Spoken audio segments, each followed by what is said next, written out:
Welcome back, everyone. Hope you all had a great weekend. It is Monday after market session close. We have a lot to cover. I will definitely be running over 15 minutes today if I have to guess.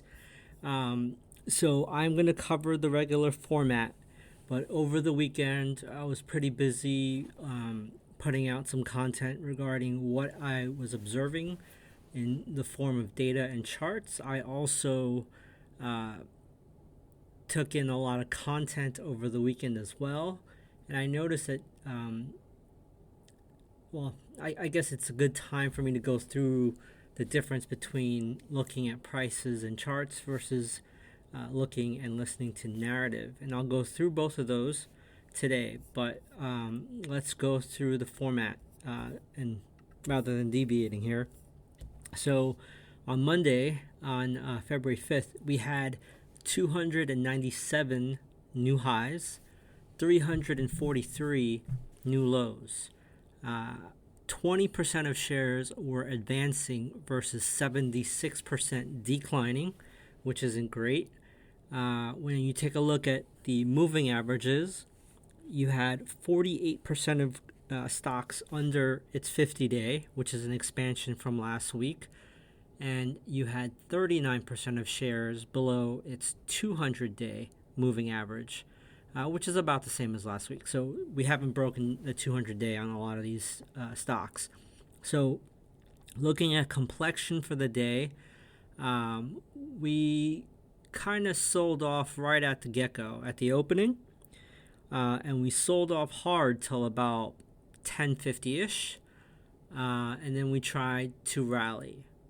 So the Dow closed off the lows, but still pretty weak. We were down 274 points, or 0.71%. The NASDAQ recovered a lot of its loss and closed down 31 points, or 0.2%. The S&P closed down 15 points, almost got to break even like around 3 o'clock, but then started losing it into the close, and closed down 0.3%. The Russell was pretty weak as well, but looking at the Magnificent 7 or 5 at this point, it was a mixed bag. You had on the green NVIDIA, obviously, up 4.7%. You had Google up 0.97%, Apple up 0.98%. Then you had to the downside Tesla down 3.6%, Meta kind of selling off on their huge earnings released last week. They were down 3.28%. Amazon down 0.87%, and Microsoft down 1.3%. So NVIDIA is basically holding up the world. NVIDIA is holding up, outside of ON, which reported strong earnings today, or the reaction was really favorable. They were up 10%. They're still, I would say NVIDIA is holding up. When you take a look at volume of shares traded, they're still holding up majority of the stocks or semiconductor index as well as the market. You also had a very strong day in a few healthcare names. You have Eli Lilly, LLY, up 5.77%.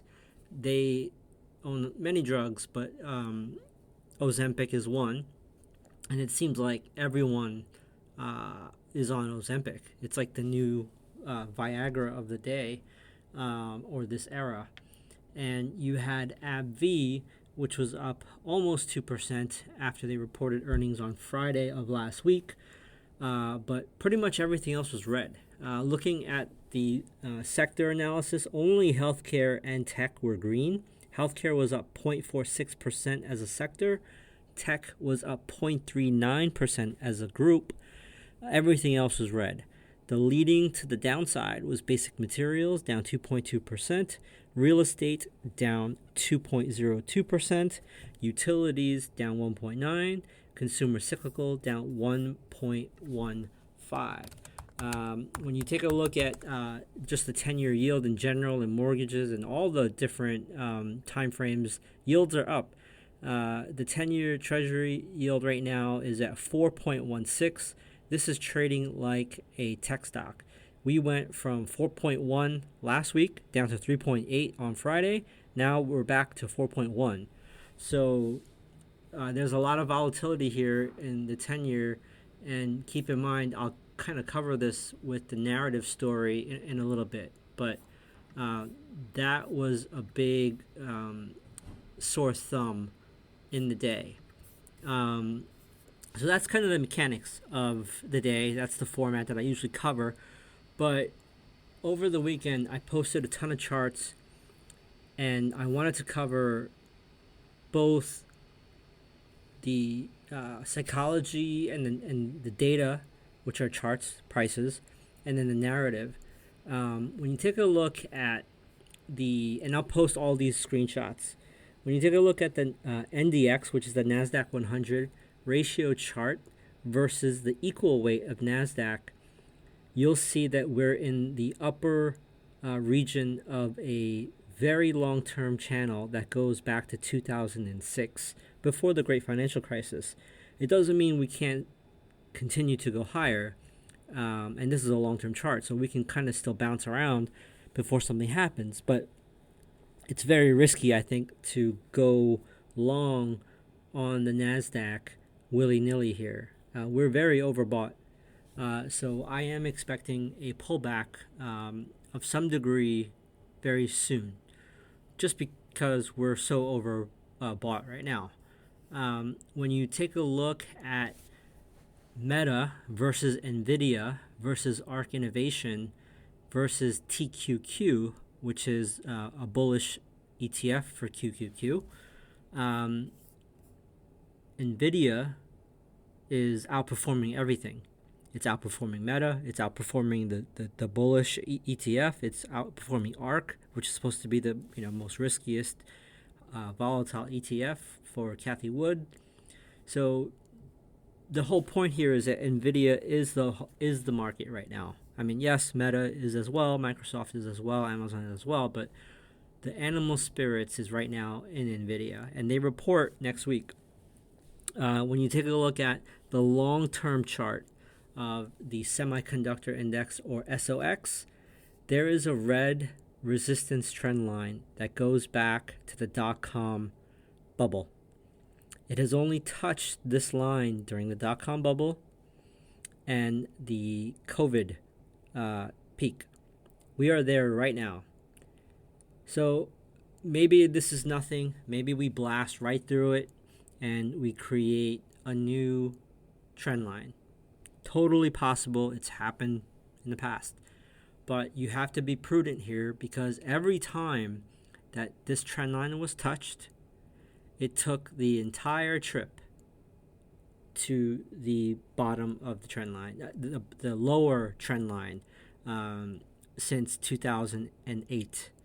So if we were to do that, we would go from this 4,500 level or 4,300 level to roughly between 3,000 and 3,500 on the SOX. Okay, I'll post a close-up of this chart as well. Then you take a look at JP Morgan, not even arguably the most important bank on Wall Street. If you take a look at the linear chart, you can, obviously there's a log and a linear. If you take a look at the linear chart, this chart going back to 1999, there is a trend line that has only been touched 3 times, including now. So it was tested during the dot-com, and it was tested during COVID, and we are there now again. Maybe it's nothing, right? Maybe again we blast higher, like on the SOX potentially, and we create a new upper trend line. But again, I'm just throwing data at you, historical data, no stories.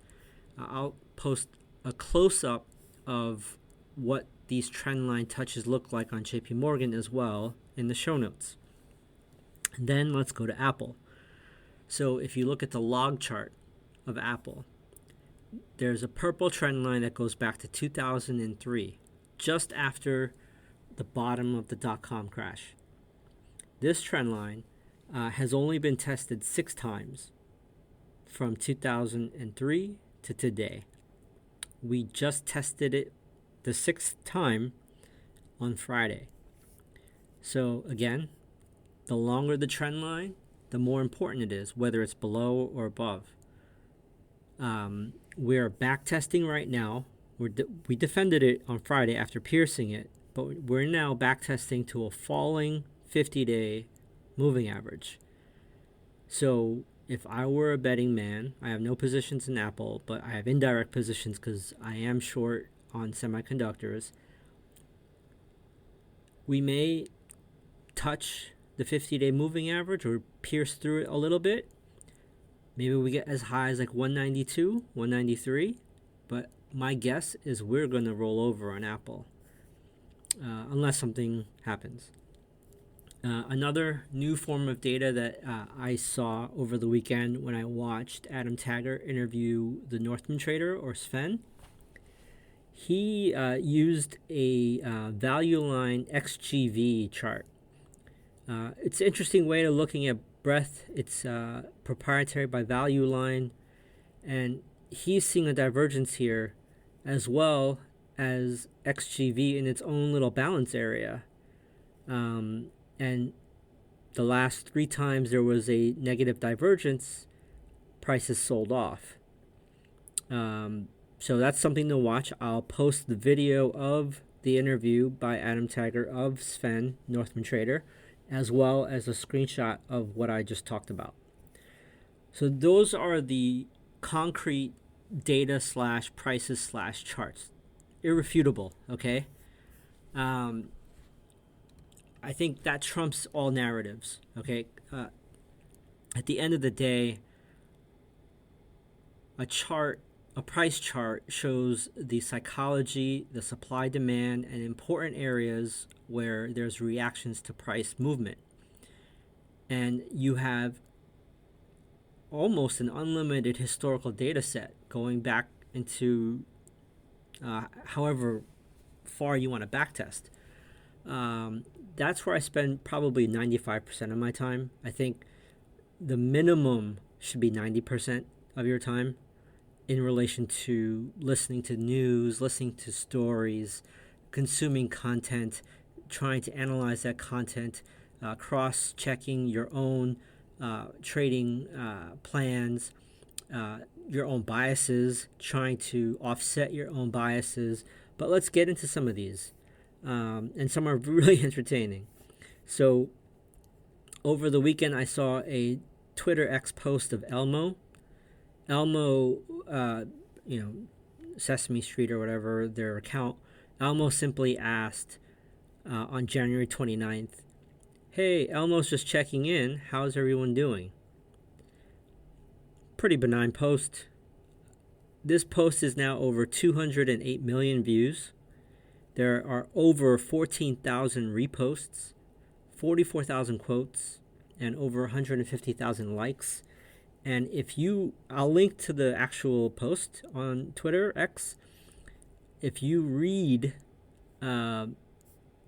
all of the replies / tweets, it doesn't seem that everything is fine in America, that everyone's, is claiming, whether it is a politician, a federal head, Fed head, an economist, someone on CNBC or Bloomberg.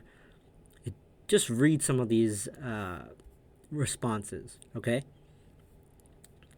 And then in a story that I had not seen anywhere other than on Nobody Special on YouTube, Peter Schiff on his vlog on YouTube, and Adam Taggart on Thoughtful Money.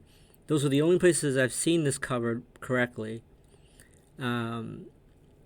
But the Friday jobs report, where they reported like 350,000 jobs and, America is doing great, perfect soft landing, those numbers were a lie. If you go to the link that I'll share on my show notes, which is the government's BLS website, and you could do the math yourself. I did it literally half awake in bed, and I was like, oh my God, like this is totally BS. I got up, I opened up my laptop and used Google Sheets. I entered all the numbers myself, and sure enough, this is how they got their jobs. They revised every job report from 2023, and net, it would have created 359,000 jobs just by their revising up of last year's monthly job numbers. Uh, this is the data that is being trotted on uh, global media and telling us everything's okay. And that's not okay. And then you take a look at the challenge jobs numbers or any private sector like ADP sector job report, or if you go to trueup.com/layoffs, you can track all of the tech layoffs. Layoffs are picking up. So, what is the intention here, right? Because that's ultimately what's so important, is to uncover what the intentions are. And on Friday, I was listening to Bloomberg Radio, and in the morning session, right before the open, when the data number came out for jobs, the acting U.S. Labor Secretary, Julie Su, came on Bloomberg and was touting the number as like the perfect data set. And, Biden's economy, Biden's mastery, Biden this, Biden that. And I'm not getting political. I'm not picking any side, but this is obviously a narrative that was written before all this data came out. Before, on Wednesday of last week, when Jerome went on the podium and said, we're not going to cut until we see weakness in jobs. Then on Friday, this blowout jobs number comes out. Then on Sunday, he goes on 60 Minutes and says, we're not going to cut 6 times this year.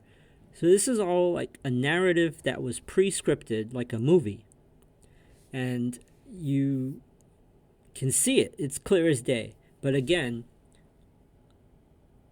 prices can still go up, okay? Because, we are all upset about how we're being lied to, about the jobs numbers, about how they're printing and they're, causing inflation. It just doesn't matter. Like, this is the narrative. It's entertainment. We can, write stories about it. We can go on CNBC and talk about it. We can create careers trying to dissect what the Federal Reserve is saying. But ultimately, the price action is what matters the most. And that's why I wanted to show both sides of the price data and the story narrative. I'll post the entire 60 Minutes interview of Fed Chair Powell. But what's so interesting to me is if you click on the video to YouTube and you can read the comments yourself, the comments are completely contradictory to what he's saying about inflation having come down. I'll just read a few. Miller Toil. Not only are prices up, but corporations are shrinking products as well. They're doubling costs and decreasing the overall volume / sizes. RGNO Town. I keep telling people things are not going back down. We're stuck with these prices. Only thing that will go down are interest rates, and that's going to take a while. So I can go on and on. There are like hundreds and hundreds of comments from real people, not some survey taker that's taking 10 surveys and just pretending they're 10 people. These are real people reacting to this. They're not economists. They're just regular employers, family members, brothers, sisters, parents. So I think the shit's going to hit the fan this year, well before the election. Again, this is all narrative. What I'm saying doesn't matter. The S&P could go up 100% before any of this matters. So keep that in mind. What was strong today? All right, let's see. We had NVIDIA, I already mentioned. We had ON, which is in the semiconductor index. We had ARM, another semiconductor that IPO'd late last year from SoftBank, Masa company. Then you had oil, which was strong. Was oil strong? Is this incorrect? Let me look at it real quick. Let's see. I don't want to misquote the price. We're almost at the finish line.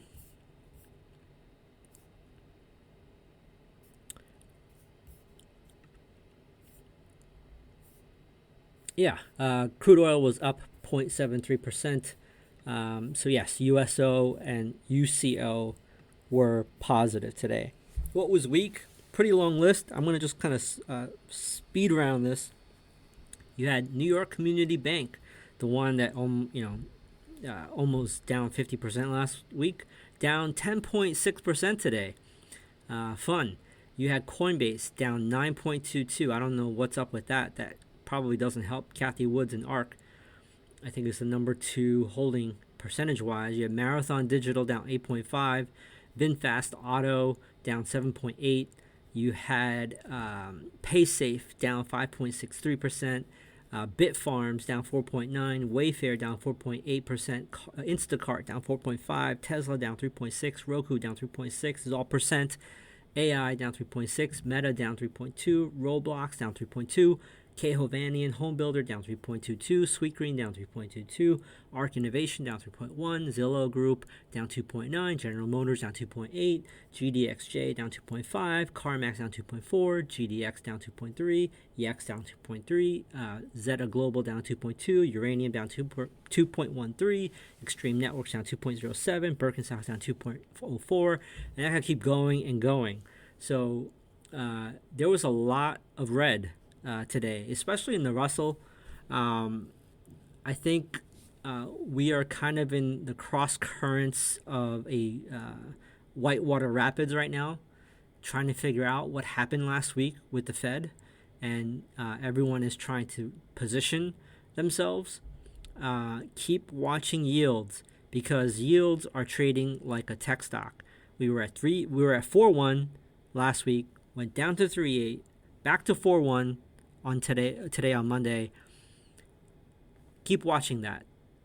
That's a light switch. It's very binary right now.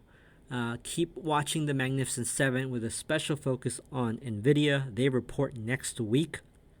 And any economic data or Fed head that gets trotted on to Bloomberg or CNBC, they're going to move the market at this point, because if Wall Street does not get its 5 to 6 rate cuts, you're going to see a temper tantrum.